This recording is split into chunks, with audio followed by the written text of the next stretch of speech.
I just want to say thanks to Buck Strickland for throwing this case-closed dinner.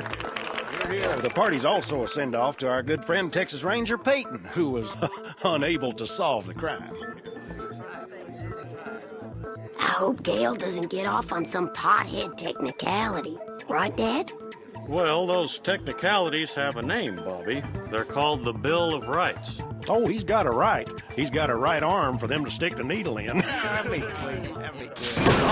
All right, that's enough. Gail did not kill Debbie. That's right, he's innocent. And I know that because at the time of the murder, Gail was with me. We were in Debbie's apartment. And, like he said, we were smoking pot. Who are you, Hank Hill? Now, it was an accident. I didn't know it was pot, and God knows I didn't enjoy it. But the fact remains, Sheriff, you have the wrong man in your jail. Then it was Buck. It wasn't me. It was Hank. Didn't you get the tape? What about that Hank name tag I put in the bushes? It wasn't Hank, it was you. No, it wasn't. Then it was Ms. Liz. No, it wasn't.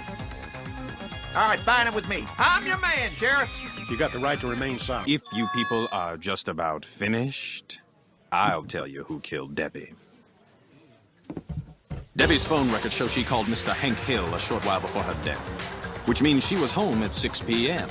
Now, what would she have seen if she looked out her window at 6 p.m., Normally, she'd see Sheriff Mumford stuffing some Sugarfoot's ribs into his face. But on this night, she saw Mr. Buck and Ms. Liz Strickland entering the restaurant, which, according to the Sugarfoot's reservations book, occurred at 603 Mr. and 604 Mrs. Seeing Buck and Ms. Liz back together must have thrown that pretty little tank wipe into a jealous rage.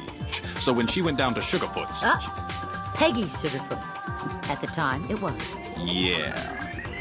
The point is, she went there to kill Buck Strickland with the 12-gauge shotgun he had stashed in her apartment. So she climbed into the dumpster next to his Cadillac to lie in wait. Now, sitting in a dumpster full of half-eaten barbecue can make you hungry. And sure enough, Debbie went across the street to the Get In, Get Out. According to the store's security videotape and a written deposition from a Mr. Freddie Hakimi, she purchased a Big Gulp and a 99-cent nacho plate. By buying them together, she saved 23 cents. My God, that is one heck of a deal.